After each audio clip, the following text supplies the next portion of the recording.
Arsenal return to Premier League action. No, it's not. It's the Champions League. That's the problem with live recording is if you mess it up, you can't go back and do it again. Premier League is done. Champions League is here. And that means Arsenal take on Porto in the drag-out where they've never won before. An interesting game and plenty of stuff to talk about. I'm very happy to be joined by three fantastic guests, but let's let the credits roll on this Champions League preview.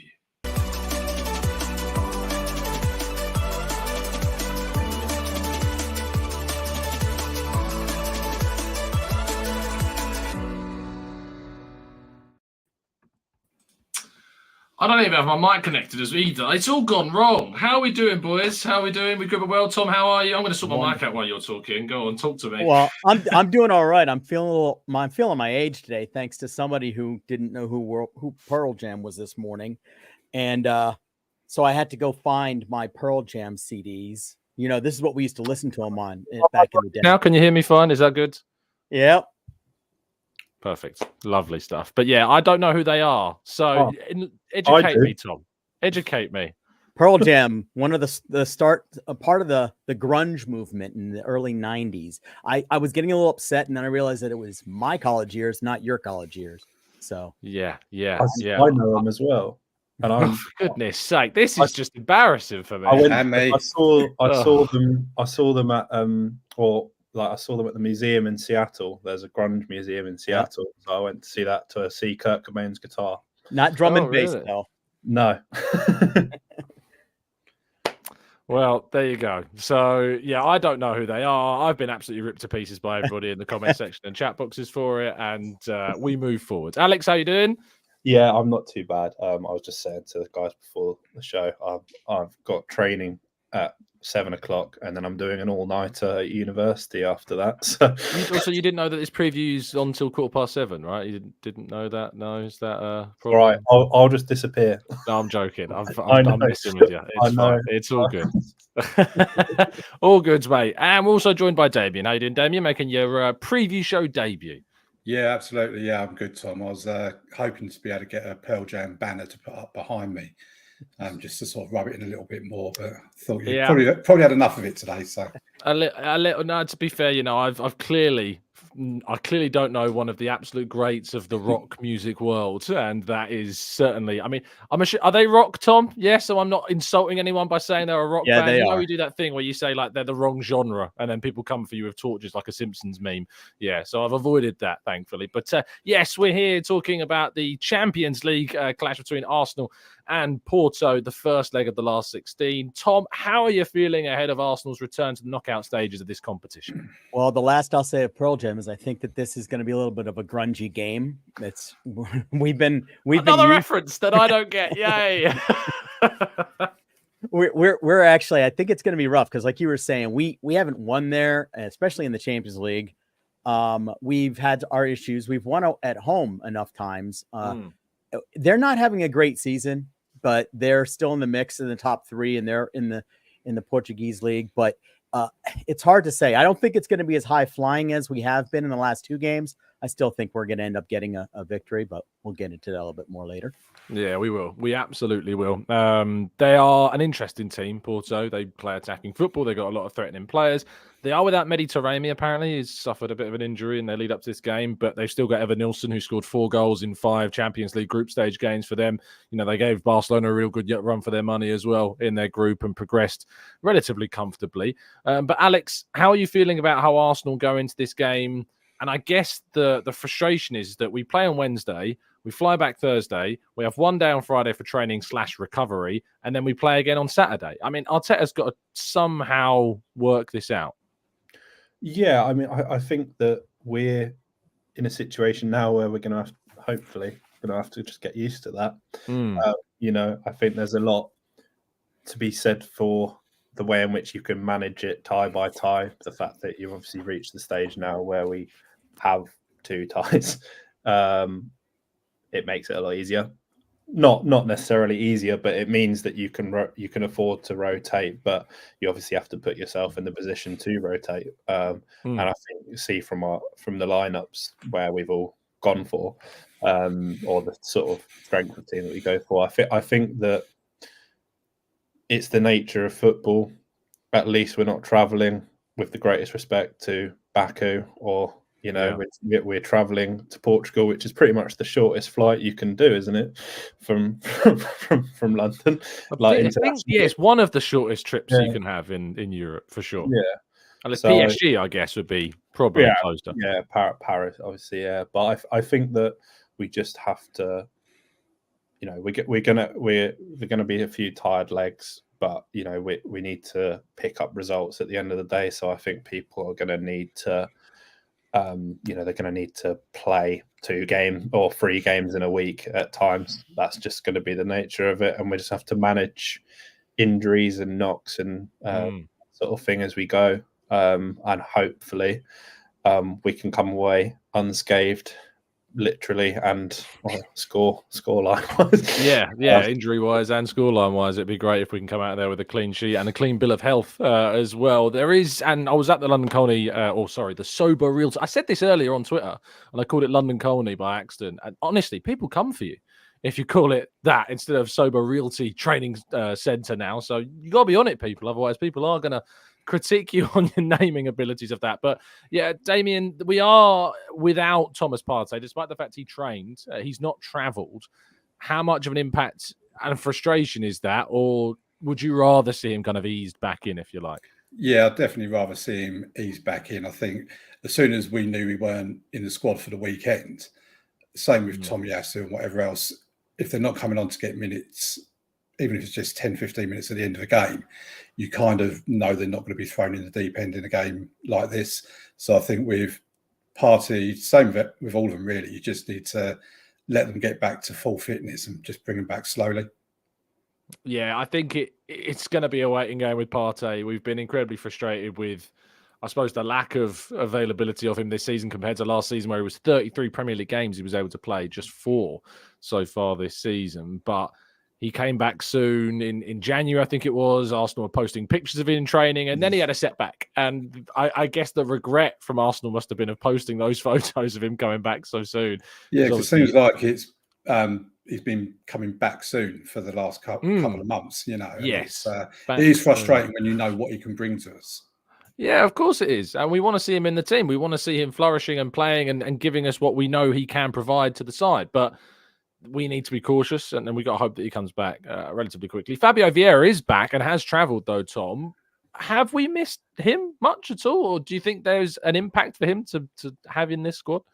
And there's definitely a chance for him to make an impact. I don't think we've missed him. I think that him and Partey both had to reintroduce themselves in training. They were shaking hands and like they had not seen each other in a while. So, but I do think that he will have a chance. I don't see him getting in this game because there's people ahead of him. I think if Emile Smith-Rowe gets some time, got Trossard, who I would hope would not play in this game because we need him. And we'll talk more about this later. We need him more for the weekend, I think. Yeah. But I do think that there's Reece Nelson ahead. I think there's plenty of people that can get on before him. And when he does come on, I do see him having an impact as long as he's fit and be able to and to run across the middle like he does, and he's one of the better facilitators that we have. I think we might be lacking that in anybody other than Martin Odegaard at this point, but I think he might have a place on the team, but it remains to be seen to see how he can integrate back in. Yeah, and how he does reintegrate, the impact he can have from a creative standpoint. I remember early in the season, it was almost like Fabio Vieira had arrived. He was having goal contributions. He was having impacts in games. He was even starting some fixtures as well. We had that red card, I think, earlier in the season as well. People might remember that came a little bit out of the blue. But, he was injured soon after that red card. In fact, I think he was injured during the period of suspension that he was serving, actually. So, yeah, we've not necessarily been able to have an opportunity to know if he's going to react or respond to, what we want to see more from, obviously, but from exactly what he can give us is going to be so difficult to be able to predict at this point. Moving more into what this means, Alex, the Champions League is an opportunity, I think, this season for Arsenal because Bayern don't look particularly great. Liverpool aren't in it. Chelsea, of course, neither. They are not in it either. Newcastle and Manchester United knocked out in the group stages. Porto are a side in which you would expect Arsenal to knock out of this competition. There would be insane levels of disappointment if we didn't. How do you view the Champions League for Arsenal this year? Well, I think, every chance you get to play in the Champions League, you have to make the most of it. I think we are in a position where we have the quality to challenge. I don't want to jinx it, so I'm not going to say where I think we can end up, but our squad is very strong. I think that if we have to be able to challenge on both fronts, I think too often we've struggled with going one side to the other, like trying to do Champions League and league games together. It always has become this issue of like, oh, we need to rotate for this fixture or rotate for that fixture, and it does become frustrating. And I think that we've got a little bit of a bad reputation with these first knockout games. We often get knocked out in the first knockout stage because usually we draw on Bayern Munich. But I think that, like you say, where we're coming up against, I'm no disrespect to Porto, but they are one of the weaker sides we could have got on balance. I think we've given ourselves the best chance by finishing top of the group. I think there's a lot of things that could have gone wrong that haven't so far. So I think we just need to focus on the game. The atmosphere in these away ties is going to be intimidating, whoever you get. These away games in European stadiums, there's so many big stadiums you can go to. So I think my lineup's reflecting it, but I'm just hoping can grab a couple of goals, settle down, and go on to the home fixture, where I think we can all say that we're probably more confident playing at the Emirates than we are playing at Porto. Yeah, we are. Just naturally, we're going to be more comfortable playing there. Sorry, I cut you off. Keep going. No, I was just going to say, and for me, the final point would be, if we're struggling and we can't win, then don't lose. Which is obviously is very, I'm sure everyone would say it, but I think that's often the rule in the Champions League is if you can manage not to lose in your away tie, you're putting yourself in a good stead. Well, Arteta's never lost in Portugal. He has also never won. It's worth pointing out. He's drawn to Sporting and he's drawn to Benfica in the two other Portuguese teams we've played. We are completing the set under Arteta with Porto now this season. But there is hope. I think there's a lot of encouragement the way in which we're playing. Damien, obviously 5 league games, 5 wins, 21 goals scored. We're an incredible run of form. Do you feel as though that Arteta will approach this game like he has the previous fixtures, or because of who Porto are, and because I think they're a better team than Burnley and Forest, and I think they're a better team than Crystal Palace and West Ham even as well, that maybe will he go for more of a cautious approach like he did with Liverpool with Jorginho coming in?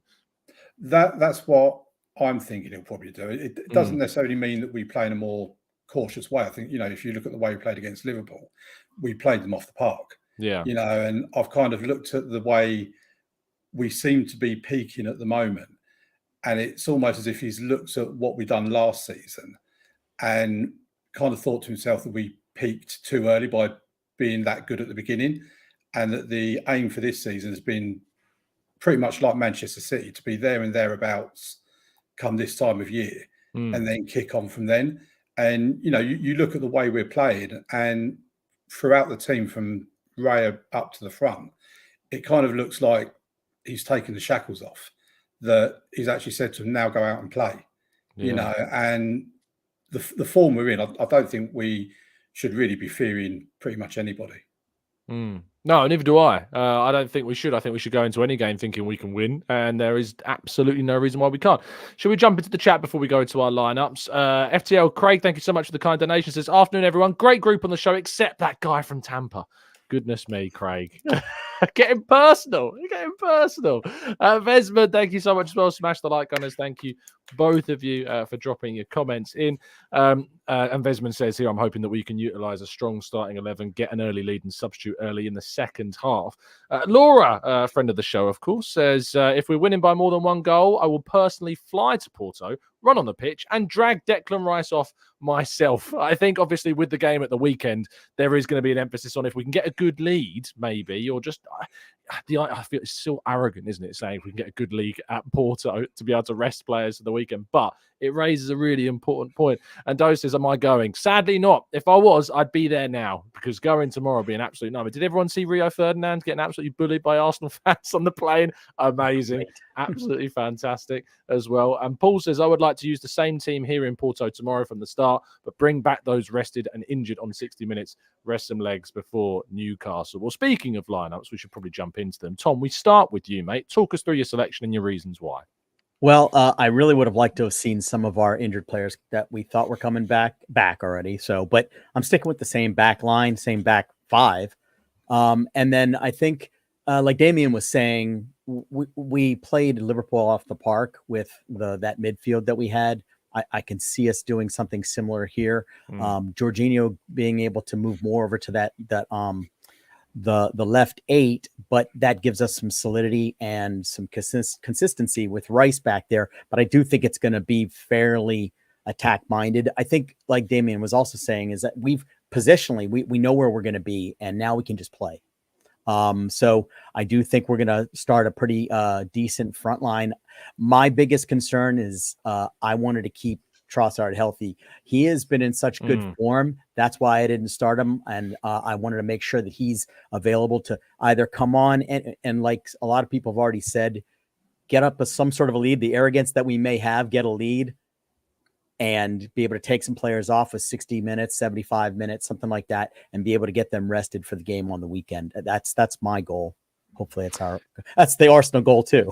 Yeah, of course. No, it absolutely is the Arsenal goal. And I think that being able to rest players is going to be really important for the weekend. It's frustrating that they've put that game against Newcastle on a Saturday because we're playing Wednesday. I suppose that there's not too much of a complaint because we used to play Thursday, Sunday, which is the same amount of time between games. But it's such a huge test to have to go to Porto away and then play the Saturday. But it is what it is. We could be worse. Could be Liverpool. We'll always have to play at 12:30 on a Saturday, to be fair to them. Moving forwards, we go to Alex next. Talk us through it, mate. Well, I've gone for the same back five. I think I've put Jorginho in to get some control when we do have possession. I mean, I still can foresee us dominating if we turn up to it, but the atmosphere might be a little bit intimidating.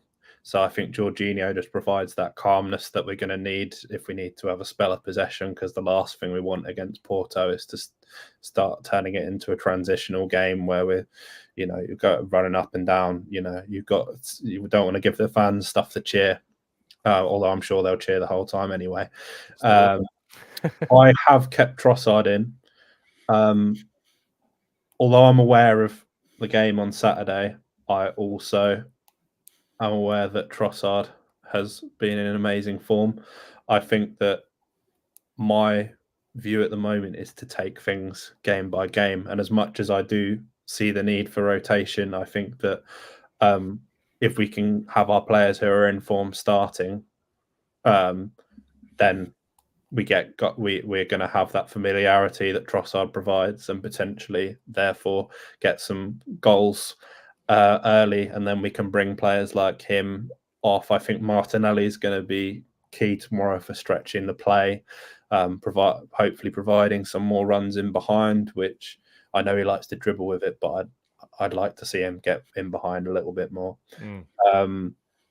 I think the consistency in the defence is key, though. I think that is something, that familiarity and just knowing where people are going to be, knowing the spaces that they're going to occupy, having the usual Gabriel being a bit more aggressive and Saliba sort of being that calm head. I'm just hoping that, no injuries. That's what I pray for. Yeah, and that's got to be the hope, isn't it? Every game is that we hope, because I was thinking, that back four there is no depth now. Cedric is not depth. You know, I have to break this to you. But no Zinni, no Tommy, no Timber means we have this back four. There is nothing to back it up at the moment, and it is a very vulnerable and fragile state that we find ourselves in. Damien, talk us through it, and while you are, I'm going to plug in my my charger. So, yeah, go for it, mate. The only real difference on my team to Tom's and Alex's is that I've gone to leave Martinelli out and play Trossard on the left. There is a method to my madness, and it's certainly not because I don't rate Martinelli. He's my favourite player, but what I was looking at was a little bit with an eye to Newcastle, which I don't like to do because I do, like Alex said, like to take each game as it comes. But I've also looked at the fact that there's been, I think, 2 occasions this season we've left Martinelli out. And when he's come back in the next game, he's been like a dog with a bone. He's got a point to prove that he's scored and been the best player on the park. I just kind of think we might need that against Newcastle. But also for this game, I think if you're bringing Martinelli on 65, 70 minutes into the game, with a tiring Porto defence that has got a 40-year-old in there as well, he can absolutely destroy that defence. What it does also means we do need someone to get into the box to get on the end of any crosses that he puts in. But I just think that might be a better way to utilise Martinelli for this game. In terms of Kivior, before I knew who was in and out, I was contemplating whether it would be him or Tomiyasu. But even with a fit Tomiyasu, I think I would have gone for Kivior because he's been very good in the last few games. And I just think in an away leg of a Champions League game, you just need that defensive solidity where you can just tell him to just stay there and defend and let Ben White invert. You're on mute. Oh, this show has been an absolute disgrace. It's been an absolute disgrace, this show. Yeah, apologies for that. But you look good. I look great. Yeah, the cameras made me look fantastic. Other than that, I'm going out swinging, looking great. That is it. But yeah, Kivior, as I was saying before I was really interrupted by my own incompetence, was that he really has turned the mood around him as a player. He really has got fans on board with what he is doing. And that in itself is, I think, a real turn up for the books in a year, because he came in for 20 million quid. No one really knew who he was. It's a decent amount of money to spend on a player. You know, he's 24 years of age now. He's not a youngster. I think he's deceptively older than what people actually think that he is at 24.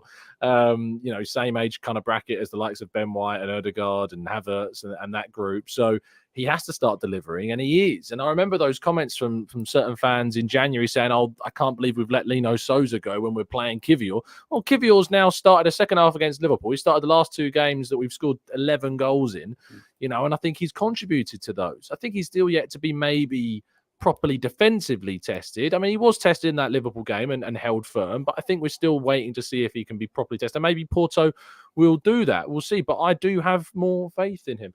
I'm loving, by the way, the disgrazias in the chat box of my incompetence this show technologically.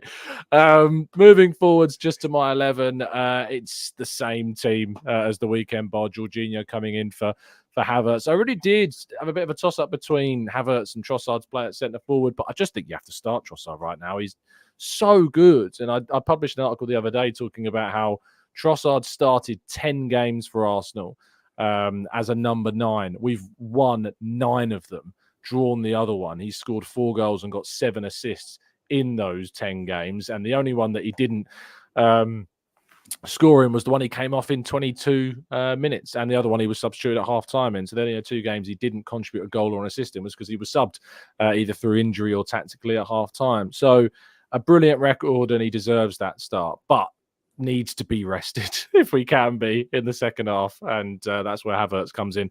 That's where Nelson perhaps comes in, and other players in the team that are going to provide some depth for the forward line. Ethan Nwaneri, of course, has travelled, according to Simon Collins as well. So some really interesting opportunities, I think, there. We'll move to predictions to finish the show off. So, Tom, we'll start with you. Scoreline and scorers, please. I've had some pretty crazy score lines, but I've been consistently picking us to give up a goal every game. So I'm going to keep that up, and I'm going to say we're going to win 3-1. I think I picked Rice as my star, so I think he's going to get a goal and assist. And I think the goal is, the assist that he's going to have is going to be to Saliba, and then we're going to get a goal from Havertz and from Martinelli. Yes. Alex liked that comment. Yeah, did you see the little thumbs up? I accidentally did that, and apparently How did you do? a thumbs up. You just do that and the camera, and it eventually does a thumbs up. Oh, is it your camera, or does everyone's do that? No, everyone's. Really? So if I do that, it's going to come up with a thumbs. It's not working. Why is it not working? I thought it was everyone's. Tom, can you do it? Damien, give us a thumbs up. That was incredible. No, why is it not working? I've seen it. Alex, you've got a magic touch. I have seen it before on other podcasts, actually, that happened. Really? Yeah, that's crazy. It works with thumbs down. One sec. No, surely not. It's not gonna work now. It can't recognize a thumbs down. Yeah, or thumbs down to the technology, because there we go. It's very biased in its own work. It can only do a thumbs up. Alex, scoreline and scorers, please, mate. I'm going to go 2-0 Arsenal, and I'm going to go Trossard, and I'm going to go Jorginho. And Yomi's just said in the chat that you have to have the new OS, so that must be what it is. What does OS stand? It's the operating system for Mac. There it is. It done it out of nowhere. You're not even doing it. He had his thumb like this. You had your thumb there like that. For those listening on audio platforms, you'll have absolutely no idea what's going on. But basically, in short, Alex puts a little thumbs up because his Mac's working. It actually brings up on his camera a little thumbs up. That's amazing. It gets really irritating at the worst times when you don't mean to do it, but it's pretty cool. Yeah, just keep my hands out the screen. Keep them down. Yes, it seems like it's no problems with this technology whatsoever, clearly. Damien, finish us off with a scoreline and scorers, please. So I think we're going to win 3-1. I'm going to go for Gabriel, Odegaard and Trossard. And for me, the important part of this game is to keep Evan Nilsson, and they've got a player called Galeno who's very creative, scores goals as well. If their midfield can lock them down, then I think a nice, comfortable 3-1 win. Oh, love it. Love it. No away goals, by the way, people. Away goals does not exist anymore in the Champions League. Adverta says 2-0 win. Tom says 3-1 for the Arsenal, same as Damien. Temmy's also going for a 3-1 Arsenal win. Martinelli brace, Raya late header. Da'o says 5-0. Let's keep the form. Yummy says 1-1. Ramsey says Saka, Havertz with a 2-2 draw. Amberley says 2-1. John says 3-2 to us. Blue Whale says 3-1 Arsenal. Trossard, brace and Saka. Laura's going for a boring Arsenal 1-0 win. Petrim's going for a 3-1 Arsenal victory. MIL Reactions going for a solid 4-1, so we can rest players in the second leg. Patrick says, I predict 5-0 and the Nasri Screamer, bringing back those, 2010 feels. Temi says 3-1 win, Martinelli brace, late Raya header as well. I've already read that one. I feel like I have, because no one is going to put it twice. He's put it in twice. Vesman says 3-1 with Arsenal win, Saka with 1, Trossard with 2. I think there is some elements of some people swaying towards the big wins again, like Avanab here with a 5-0 win, and some people swaying a little bit more cautiously. Some draws in there, some tight wins in there as well. I'm going to go 3-1 as well, I think. And you absolutely rip that away from Porto and take that back to the Emirates. But 3-1 Arsenal win. Ben White Screamer, of course. Jakob Kivior to get his first of the season as well, just to really rub in the wounds of those that were criticising him in January. And we'll go with another Leandro Trossard goal, I think, just to keep up that fine record he's got when he starts at centre forward. Thank you so much for listening. Tom, thank you for your time, mate. Tell people where they can find you and what you're going to be up to. All the socials at Sir Sable. And you can always find me at the corner of the bar at McDinton's with the Gulf Coast Gooners. Lovely stuff. I'm part of the furniture there, I think. Yeah, indeed. As is the Gulf Coast scarf that's now on the back of this, Nice. which you can't see at the moment. When I get a different lens, you'll be able to see more. But yeah, for sure. Alex, thank you for your time, mate, as always. It's all right. No, you can find me on the Discord server, or like I said, in the library for the next. Doing his dissertation. Yeah. Giving himself a thumbs up. So, yeah, indeed. And lastly, Damien, fantastic preview show debut, mate. You smashed it. Thank you. And tell people where they can find you. I'm in the Discord server. Find me in there. And thank you very much for having me on. No, pleasure is all mine, mate. And thank you to those of you that have kept up with my, as I said, incompetence throughout this show. We started off with no microphone. The charger didn't work. I had myself on mute. It's been a royal cluster, you know what, this has. But I've looked good, as Tom said, with the brand new camera. Marvelous. So there you go. So we'll have this, hopefully, maybe even looking even better for tomorrow morning's 8 a.m. show, and you can give me some real feedback about what you think about the camera. I think the TGT logo in the background looks far better already. But yeah, it's actually what it looks like. Whereas on the old camera, it's like glare and blur, and now it looks great. So yeah, that's certainly been worth the investment, it seems. But thank you for listening. Do drop a like on the video, subscribe to the channel if you're new. I'll be back tomorrow morning, as I say, at 8 a.m. bright and early for the last show. Alex has given us a thumbs up, a backwards thumbs up somehow, and we'll end the show there. Have a great day, stay safe, stay well, and respectful, and happy, and as always, up the Arsenal.